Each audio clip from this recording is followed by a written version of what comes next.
Hello viewers, তোমরা যারা class 8 এ পড়ছো তাদের পরিবেশ ও বিজ্ঞান বই থেকে পদার্থের গঠন যে চ্যাপ্টার তোমাদের রয়েছে সেখান থেকে ইম্পর্টেন্ট সাজেশন প্রশ্নগুলো দেখে নাও। এই প্রশ্নগুলো ভালো করে করো, এখান থেকেই কমন পাবে। ঠিক আছে, তো চলো শুরু করছি। আর একটা কথা, ভিডিওটা কিন্তু প্রথম থেকে শেষ পর্যন্ত অবশ্যই কিন্তু দেখো, তাহলে কি হবে পরপর প্রশ্নগুলো ভালো বুঝতে পারবে। ওকে, প্রথম প্রশ্ন, পরমাণুর মধ্যে সবচেয়ে হালকা কণা কোনটি? দেখো, পরমাণুর মধ্যে সবচেয়ে হালকা কণা হচ্ছে ইলেকট্রন।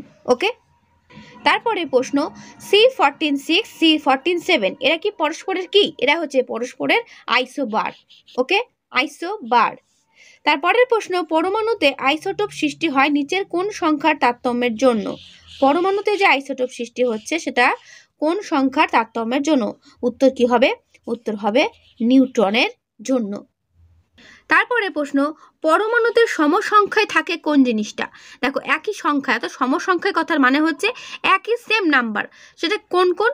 উত্তর হবে ইলেকট্রন আর প্রোটন কিন্তু পরমাণুতে সমসংখ্যায় থাকে, অর্থাৎ একই থাকে। যেটা ইলেকট্রন, যতগুলো ইলেকট্রন ততগুলোই প্রোটন। ঠিক আছে, তারপরে প্রশ্ন, O17 8 পরমাণুতে নিউট্রন সংখ্যা কত? দেখো, নিউট্রন সংখ্যা বার করতে গেলে কি করতে হবে?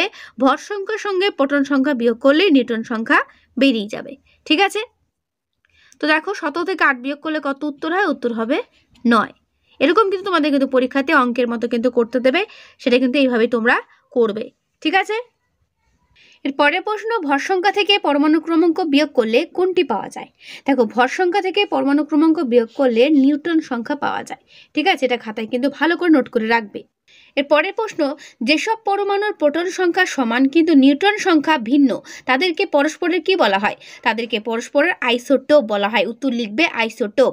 ঠিক আছে, আমি মুখে বলে দিচ্ছি, তোমরা কিন্তু উত্তরটা লিখে নেবে। তাদের বলা হয় আইসোটোপ। এর পরের প্রশ্ন, মৌলের অণুর কল্পনা করেন কে? মৌলের অণুর কল্পনা করেন অ্যাভোগাড্রো। উত্তর কি হবে? উত্তর হবে অ্যাভোগাড্রো। এর পরের প্রশ্ন, প্রাচীন গ্রীসে ড্যাশ ও ড্যাশ পরমাণুর অস্তিত্ব কল্পনা করেছিলেন? কে কে? লিওসিপ্পাস ও ডিমোক্রিটাস। ওকে, তো উত্তর কি হবে? প্রাচীন গ্রীসে লিওসিপ্পাস ও ডিমোক্রিটাস পরমাণুর অস্তিত্ব কল্পনা করেছিলেন। এরপরে প্রশ্ন, কোন বিজ্ঞানী সর্বপ্রথম ইলেকট্রনের অস্তিত্বের প্রমাণ দেন? উত্তর হবে জে থমসন। তারপরে প্রশ্ন, নিউট্রন কণাটি কোন বিজ্ঞানী আবিষ্কার করেন? উত্তর বিজ্ঞানী স্যাডউইক। এরপরে প্রশ্ন, CF4020 মৌলটির ইলেকট্রনের নিউট্রন সংখ্যা লেখো। দেখো, ইলেকট্রন সংখ্যা আমি বলেছিলাম যে যেটাই প্রোটন সংখ্যা সেটাই হচ্ছে ইলেকট্রন সংখ্যা। এক্ষেত্রে দেখো, যেটা থাকে ওপরের দিকে সেটা হচ্ছে মৌলটির ভর সংখ্যা, আর যেটা নিচের দিকে থাকে সেটা হচ্ছে মৌলটির পরমাণু ক্রমাঙ্ক।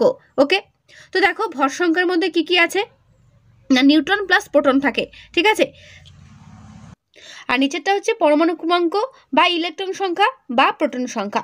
তো দেখো, ওপরটার সঙ্গে নিচেরটা বিয়োগ করলেই কিন্তু আমার নিউট্রন সংখ্যা বেরিয়ে যাবে। ঠিক আছে, তো দেখো বিয়োগ করার পর কি আসলো? 20। 40 থেকে 20 বাদ দিলে কত থাকে?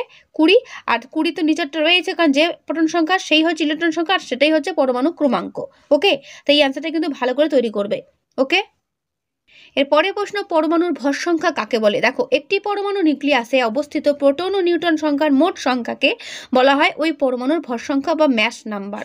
ওকে, তারপরের প্রশ্ন হচ্ছে পরমাণু ক্রমাঙ্ক কাকে বলে? দুটো সংজ্ঞাই ভালো করে পড়বে। দেখো, একটি মৌলের পরমাণু নিউক্লিয়াস অবস্থিত প্রোটনের সংখ্যাকে বলা হয় ওই পরমাণুর পরমাণু ক্রমাঙ্ক বা অ্যাটমিক নাম্বার। ওকে, এরপরে প্রশ্ন, নিউক্লিয়ন কাকে বলে? কোনো মৌলের একটি পরমাণু নিউক্লিয়াসে উপস্থিত প্রোটন ও নিউট্রনের মোট সংখ্যাকে নিউক্লিয়ন বলা হয়। এরপরে প্রশ্ন, আইসোটোপ কাকে বলে? একই মৌলে যেসব পরমাণুর পরমাণু ক্রমাঙ্ক সমান কিন্তু ভর সংখ্যাটা আলাদা, তাদের বলা হয় পরস্পরের আইসোটোপ। যেমন হাইড্রোজেনের আইসোটোপ 3টি, যথাক্রমে H11 H21 H31। ঠিক আছে, এক্ষেত্রে যেটা ভর সংখ্যা সেটা কিন্তু আলাদা, কিন্তু পরমাণু ক্রমাঙ্কগুলো তার নিচেরগুলো কিন্তু সবকটার ক্ষেত্রেই এক। তাহলে এগুলো হচ্ছে পরস্পরের আইসোটোপ। এরপরের প্রশ্ন, আইসোবার কাকে বলে? বিভিন্ন মৌলে যেসব পরমাণুর পরমাণু ক্রমাঙ্ক আলাদা কিন্তু ভর সংখ্যা সমান তাদেরকে পরস্পরের আইসোবার বলে। দেখছো তো অপশন দেওয়া রয়েছে উদাহরণে, C14 6 N14 7। এরা কিন্তু পরস্পরের আইসোবার, কারণ এদের পরমাণু ক্রমাঙ্কটা কি আলাদা এবং ভর সংখ্যাটা কিন্তু উপরে দুটো দেখো এক। এরপরে প্রশ্ন, Cl3517 পরমাণুটির প্রোটন, ইলেকট্রন ও নিউট্রন সংখ্যা নির্ণয় করো। তো দেখো, তোমাদের আমি একটু আগেই বলেছিলাম যে নিচে যেটা থাকে সেটাই হচ্ছে ইলেকট্রন, সেটাই প্রোটন। তো ইলেকট্রনের প্রোটন তো বুঝতেই পারছো, আর নিউট্রনটা বার করার রুলস কি না, ভর সংখ্যা থেকে পরমাণু ক্রমাঙ্ক বিয়োগ করলে নিউট্রন সংখ্যা বেরিয়ে আসে। তো সেটা এখানে করা আছে। এরপরে প্রশ্ন, ডাল্টনের পরমাণুবাদ বিবৃত করো। বলছে ডাল্টনের পরমাণুবাদটি হলো প্রত্যেক মৌলিক পদার্থ অসংখ্য অতি ক্ষুদ্র নিরেট কণা দিয়ে গঠিত। একে বলা হয় পরমাণু। কোনো রাসায়নিক বিক্রিয়া দ্বারা পরমাণু সৃষ্টি বা ধ্বংস করা যায় না। একই মৌলিক পদার্থের পরমাণুগুলোর ভর ও ধর্ম একই হয়। বিভিন্ন মৌলিক পদার্থের পরমাণুগুলোর ভর ও ধর্ম আলাদা হয়। রাসায়নিক বিক্রিয়ার সময় বিভিন্ন মৌলের পরমাণুগুলো পূর্ণ সংখ্যার সরল অনুপাতে যুক্ত হয়ে যৌগ গঠন করে। তাহলে এগুলো হচ্ছে ডাল্টনের পরমাণুবাদ। এরপরে প্রশ্ন, ডাল্টনের পরমাণুবাদের ত্রুটিগুলো আলোচনা করো। এটা ভালো করে করবে, টাইমের পরে শোনাচ্ছি না, তোমরা কিন্তু এখান থেকে এটা করে নেবে, ঠিক আছে? এবং এর বাকি উত্তরটা কিন্তু এই পর্যন্ত শেষ হলো। এরপরে প্রশ্ন, অণু কাকে বলে, অণু কত প্রকার ও কি কি? দেখো, মৌলিক বা যৌগিক পদার্থের ক্ষুদ্রতম কণা যা স্বাধীনভাবে থাকতে পারে এবং যার মধ্যে ওই মৌল বা যৌগের সকল ধর্ম বর্তমান থাকে তাকে ওই মৌলিক বা যৌগিক পদার্থের অণু বলা হয়। অণু দু প্রকার, মৌলিক অণু, যৌগিক অণু। তারপরে প্রশ্ন, পদার্থের চতুর্থ অবস্থার নাম কি? পদার্থের চতুর্থ অবস্থার নাম হচ্ছে প্লাজমা। এরপরে প্রশ্ন, একটি সমযোজী বন্ধন তৈরি করতে কটি ইলেকট্রনের প্রয়োজন হয়? উত্তর হবে 2টি। ওকে। তারপরে প্রশ্ন, 3টি তড়িৎযোজী যৌগের উদাহরণ দাও। দেখো, সেটা হচ্ছে magnesium oxide, calcium oxide, sodium chloride. তারপরের প্রশ্ন, সমযোজী যৌগের উদাহরণ দাও। এগুলো কিন্তু ভালো করে করবে। অ্যামোনিয়া, মিথেন, ফসফিন, এগুলো হচ্ছে সমযোজী যৌগ। তারপরে প্রশ্ন, আয়নীয় যৌগে কিসের অস্তিত্ব নেই? আয়নীয় যৌগে কোনো অণুর অস্তিত্ব নেই।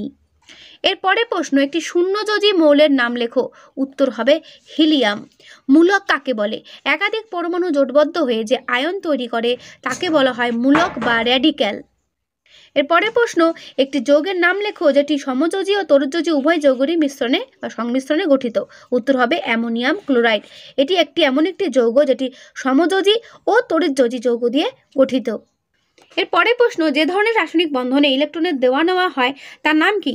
তার নাম হচ্ছে তড়িৎযোজী বন্ধন, ঠিক আছে? তড়িৎযোজী বন্ধনে কিন্তু ইলেকট্রনের দেওয়া নেওয়া করা হয়। এরপরে প্রশ্ন, zinc phosphate, calcium nitrate, ferric sulphate ও মার্কিউরাস নাইট্রেটের সংকেত কি? সংকেতগুলো ভালো করে করবে। দেখো, জিঙ্ক সালফেট হচ্ছে Zn3SO4 2। ক্যালসিয়াম নাইট্রেটের সংকেত কি? CaNO3 2। ফেরিক সালফেট কি হবে? Fe2SO4 3। Mercurous nitrate Hg2NO3 2। ঠিক আছে, এগুলো ভালো করে করবে এবং খাতায় লিখে লিখে প্র্যাকটিস করবে।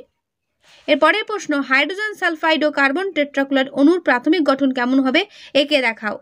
এবং যে ক্ষেত্রে বলে দেওয়া আছে কার্বনের যোজ্যতা 4, সালফারের যোজ্যতা 2, H ও Cl একযোজী, সেক্ষেত্রে ছবিটা কিন্তু এরকমভাবে হবে। উত্তরটা কিন্তু এরকম করে লিখে নেবে, ঠিক আছে? তারপরে প্রশ্ন, পরিবর্তনশীল যোজ্যতা কাকে বলে? উদাহরণ দাও। কোনো মৌল অপর নির্দিষ্ট মৌলের সঙ্গে একাধিক যোজ্যতার সাহায্যে যুক্ত হয়ে একাধিক যৌগ গঠন করে। মৌলটির ও বিভিন্ন ধরনের যোজ্যতাকে পরিবর্তনশীল যোজ্যতা বলা হয়। যেমন লোহা অক্সিজেনের সঙ্গে যুক্ত হয়ে ফেরাস অক্সাইড তৈরি করে, Fe2O3 ফেরিক অক্সাইড তৈরি করে। ফেরাস অক্সাইডে Feর যোজ্যতা 2 এবং ফেরিক অক্সাইডে Feর যোজ্যতা হচ্ছে 3। বোঝা গেল? তো এগুলো হচ্ছে পরিবর্তনশীল যোজ্যতা। তারপরে প্রশ্ন, কোনো মৌলের আঁশ ও ইক আয়ন বলতে কি বোঝো? দেখো, পরিবর্তনশীল যোজ্যতা বিশিষ্ট মৌলের অপেক্ষাকৃত কম আধানযুক্ত আয়নকে বলা হয় আঁশ এবং অপেক্ষাকৃত বেশি আধানযুক্ত আয়নকে বলা হয় ইক। এই দুটো ভালো করে করবে। উদাহরণ দেখো, তামার আর যেটা কপারের কম আধানযুক্ত আয়ন হচ্ছে কপার Cu+ কে কিউপ্রাস বলা হয় এবং বেশি আধানযুক্ত আয়ন Cu2+ কে বলা হয় কিউপ্রিক আয়ন। ঠিক আছে, এটা উদাহরণ হিসেবে কিন্তু পড়ে রাখবে। এরপরে প্রশ্ন, সমযোজ্যতা কাকে বলে? এখান থেকে এটা ভালো করে করে নেবে। এরপরের প্রশ্ন দেখো, এখানে একটা চার্টের মাধ্যমে বিভিন্ন সংকেত যৌগগুলোর সংকেত, যোজ্যতা, কেন্দ্রীয় পরমাণু, কেন্দ্রীয় যোজ্যতা সমস্ত কিছু কিন্তু সুন্দর করে চার্টের মাধ্যমে দেখানো আছে। সেগুলো কিন্তু তোমরা এখান থেকে ভালো করে করবে। দেখো, প্রথমে জলে দেওয়া রয়েছে সংকেত, কত যোজ্যতা, পরমাণু, কেন্দ্রীয় পরমাণু কি, কেন্দ্রীয় পরমাণু যোজ্যতা কত, অণুর প্রাথমিক গঠনটা কেমন এবং কটি সমযোজী বন্ধন আছে, সমস্তটাই কিন্তু এখানে সুন্দর করে দেওয়া আছে। তো আমি তোমাদের কিন্তু একটা একটা করে সময় সরিয়ে দেখাচ্ছি, তোমরা কিন্তু এটা ভালো করে এখান থেকে করে নেবে, ঠিক আছে? আস্তে আস্তে সরাচ্ছি বইটাকে, তোমরা দেখে নাও। তার মধ্যে জল, অ্যামোনিয়া, মিথেনটাই ভালো করে দেখবে, ঠিক আছে? এরপরে প্রশ্ন, সমযোজী ও তড়িৎ যৌগের মধ্যে পার্থক্য। Very very important. সমযোজী যৌগ তড়িৎ পার্থক্যটা এইভাবে তোমরা কিন্তু যেভাবে দেওয়া রয়েছে সেভাবে করার চেষ্টা করবে, ফুল মার্কস পাবে। ওকে, কারণ তোমরা কিন্তু এখন উঁচু ক্লাসে উঠেছো। মূলক ও আয়নের মধ্যে পার্থক্য, এটাও ভালো করে করবে। তো তো তোমাদের পরমাণুর যে আর কি যেটা রয়েছে তোমাদের পদার্থের গঠন, সেখান থেকে কিন্তু এই হলো ইম্পর্টেন্ট প্রশ্ন। এগুলো ভালো করে করো, আশা রাখছি এর মধ্যেই কমন পাবে। ওকে, তো আজকের এই ভিডিওটা আমি এখানে শেষ করছি। দেখা হবে নেক্সট ভিডিওতে। ভালো থেকো সবাই। আর হ্যাঁ, যদি কোনো প্রশ্ন থাকে সেটা আমাকে কমেন্টে জানাবে। আর পরবর্তী ভিডিওগুলো পাওয়ার জন্য যারা নতুন আছো তাদেরকে বারবার করে বলছি কি করতে হবে, সাবস্ক্রাইব করে বেল আইকনে ক্লিক করে অল বাটনটা ক্লিক করে রাখতে হবে। তো আজকের ভিডিও এখানেই, দেখা হবে নেক্সট ভিডিওতে।